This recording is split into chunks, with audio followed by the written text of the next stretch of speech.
Debt is a dangerous tool. It can help you make the most of opportunities, but it can also sacrifice your financial future. For example, let's take a look at Japan in 1991. Leading up to the 90s, Japan was a strongly growing economy, especially compared to America, which had been plagued by recessions and issues such as getting off the gold standard. As a way of measuring success, we are going to look at the Nikkei 225, or the Japanese equivalent of the S&P 500. If you invested your money in 1985 and then sold in 1990, in just 5 years, you would have tripled your investment. Japan's businesses and economy were growing strongly and was starting to overtake America as the most prosperous country in the entire world. Japanese real estate was so highly coveted that just the Tokyo Royal Palace, an area the size of 1.1 square kilometers, that palace alone was worth more than the summation of all real estate assets in the entire state of California. However, because Japan's success was mainly fueled through financial speculation, its growth came to a screeching halt. And when it came to restarting the Japanese economy and making them competitive with America once again, they relied on debt to get this done. Rather than using that debt to kickstart cutting-edge technologies such as Taiwan making their semiconductor industries, which are still the most competitive in the world today, or Japan could have focused on making their cities tourism hotspots with the world's best infrastructure and playgrounds, kind of like Dubai. But what Japan did with that money instead is it focused on social welfare and looking after the elderly, which, fair enough, but in a pure economic and ruthless definition, they sacrificed their future for the present. Japan has arguably been in financial winter for about the last 35 years, ever since the 1990s. Again, using the stock market as reference, the Nikkei has returned investors 0% all the way from 1990 through to 2025. Therefore, I think it's worth the time that we look at the American debt crisis, see just how bad is it, and try and learn from other countries about what investments could we make to actually benefit from this situation. I'm going to provide all that today for free, no adverts or anything like that. All I ask is that you hit the like button, subscribe, and watch to the end of the video to support a new and growing channel. I started looking at the American debt problem rather than this gigantic issue in trillions of dollars, which it is. It's much more interesting to look at it on a per American adult basis. I also found this summary table on debt in America very useful. For each type of debt, for example, the HELOC debt or home equity line of credit, taking out a loan against your house, if you have that type of loan in America, on average per adult, you owe $45,000. It ignores people that don't have it. You can see from this table that mortgages are the largest types of loans out there, and that makes sense. Whereas if we look at it in terms of the most common loans, just out of interest, those are credit cards. The average American adult now has 4 credit cards and owes $6,700. And just in case you were wondering which state is the worst in terms of debt, it's actually Colorado. Maybe surprising. Their average balance of loans per adult is $156,000, and they on average have 4.1 credit cards. California comes in as a close second, but I guess the difference is people got to buy their own personal snow plows to clear their driveway, otherwise they're just stuck in their houses covered in snow. Getting back to more of a national picture about debt, if we simply take all of the debts in America, private debt, and divide it by the total number of adults, we get $105,000. That's the average balance that people owe. Now that actually sounds worse than it truly is, because about $70,000 is actually mortgage debt. Mortgage debt is known as good debt. You are taking that loan and buying an asset that is going to go up in value. That's very different to the remaining $33,000 of bad debt, and that is altogether your auto loans, credit card debt, and also student loans. Overall, I would say the debt situation in terms of personal debt in America is bad, but it's not actually the end of the world. If we also add in national debt, Break it down per US adult, that's $138,000 combined together with personal and government debt, $243,000. If you don't even pay off the debt at all, you just don't even bother and just pay the interest on that debt, that's going to charge each average American around $14,000 a year. This makes America the most indebted country throughout the entire world on a per adult basis. They actually edge out Japan as a close second. Japan comes in at $236,000 equivalents of total debt per adult, just shy of America, and there's not really a close third. From what I can tell, looking at history, there are really two avenues that a country can go through with high and spiraling debt. The first option is for more developed countries. Think of the Japan pathway. You end up with moderate to low inflation, very low growth, and a country that just can't seem to get out of stagflation. But we'll get to that case more later. Let's just take 1 second to look at the less likely outcome for America, which is the hyperinflation option. This is where bread goes from $4 to $400 to $4 million, something like a Zimbabwe in the 2000s or the Weimar Republic in the 1920s.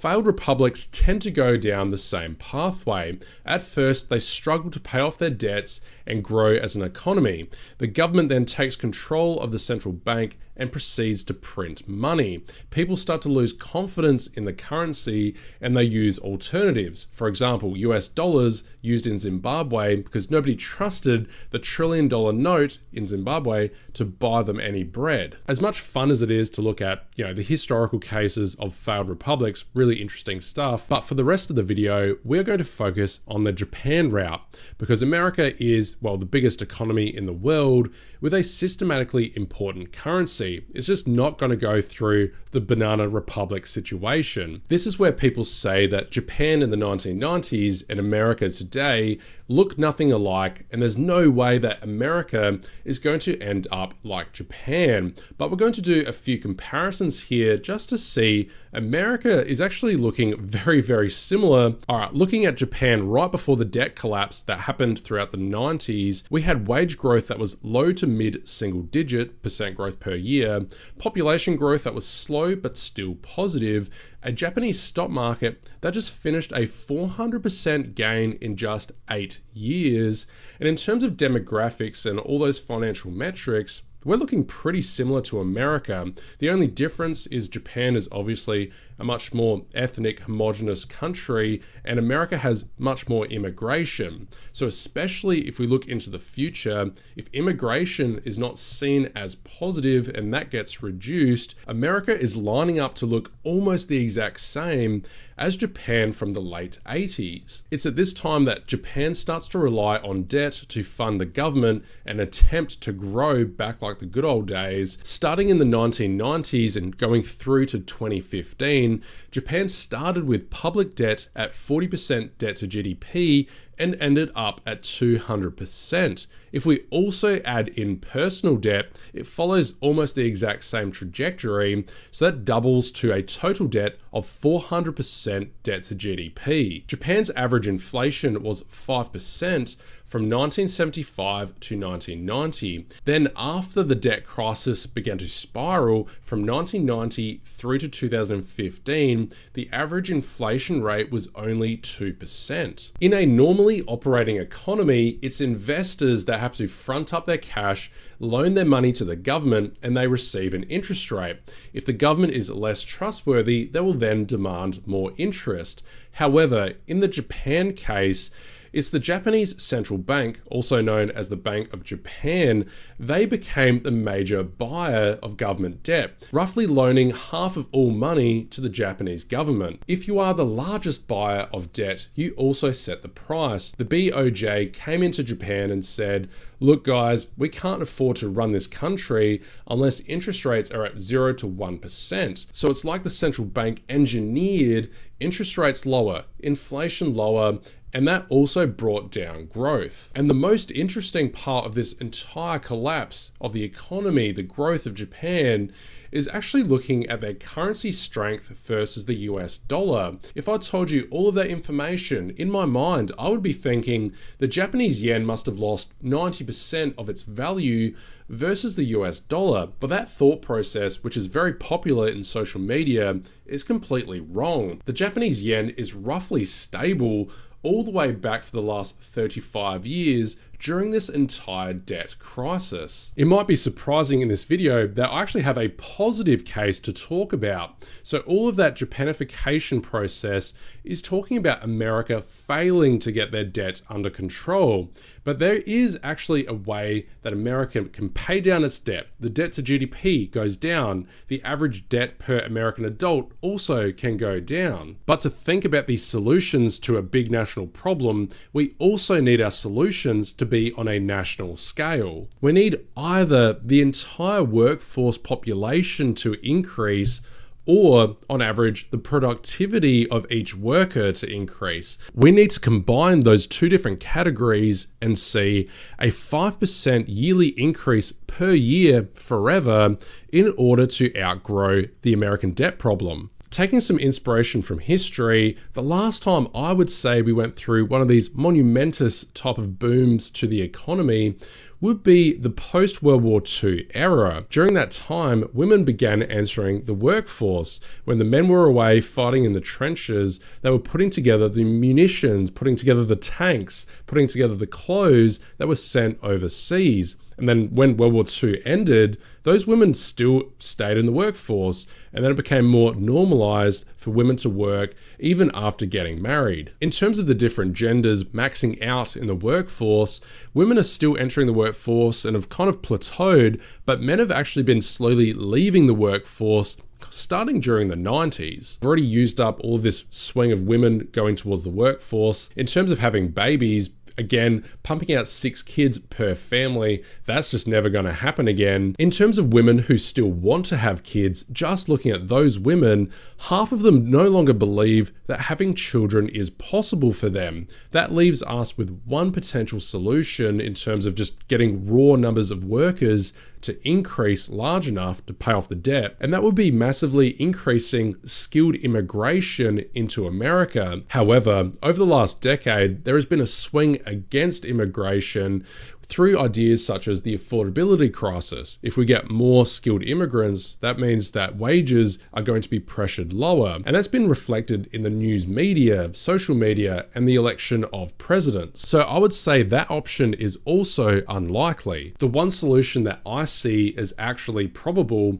is implementing AI to make the average American worker 5-10% more efficient every single year for the next decade. More output from businesses and more income tax potentially from workers means the government can take their little tax slice, and that can help pay off the government public debt. It can be really hard to think about, on average, for all American workers, are we going to get more efficient, from tradies to office workers to even just people packing groceries? So I've come up with a kind of funny yardstick here just to think about how important is AI going to be to the entire workforce. And we are going to think about half of women entering the workforce after World War II. That's the type of impact we need from AI to see us eventually pay off and whittle down the national debt back to debt to GDP levels of 30, 40, 50%, cutting it down by over half. If we see AI succeed in transforming the American economy,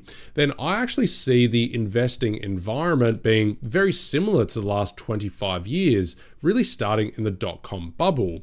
You're going to have these high growth tech companies profit likely the most from this AI era, and even things like Bitcoin and real estate. Inflation is going to continue being moderate, so those investments will also continue to see some benefit. But if you answered no to my AI solution, then America will slowly turn into Japan. In other words, we will experience lower inflation, extremely low growth, and low interest rates. We can directly see what happened to the common investments in Japan during the 90s and the 2000s when they were going through their debt crisis. Looking at the stock market, the Nikkei 225, Japanese stocks lost roughly half of their value over a period of 20 years, and again, over a 35-year period, they have experienced a 0% return. Moving on to Japanese real estate, things don't look much better there either. They peaked in price in 1991, and from there, Japanese home prices decreased every single year for 20 years,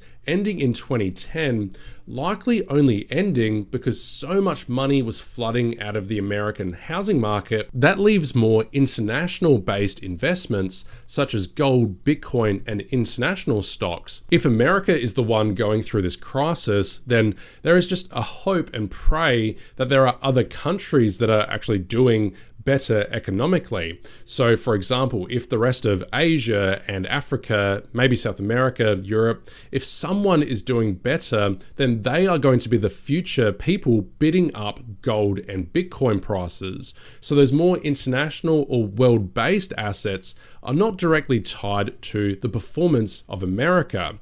And in that same notion, international stocks, you could just pick the country you think is going to be the best performer in the next few decades. Again, that could be India, for example. In conclusion, it seems like the next 5 years are absolutely critical to ensure America doesn't transform into the next Japan. And I think it's all going to come down to AI and workforce productivity. And that will have an impact on what investments we should pick to help us, sail through life and be financially free.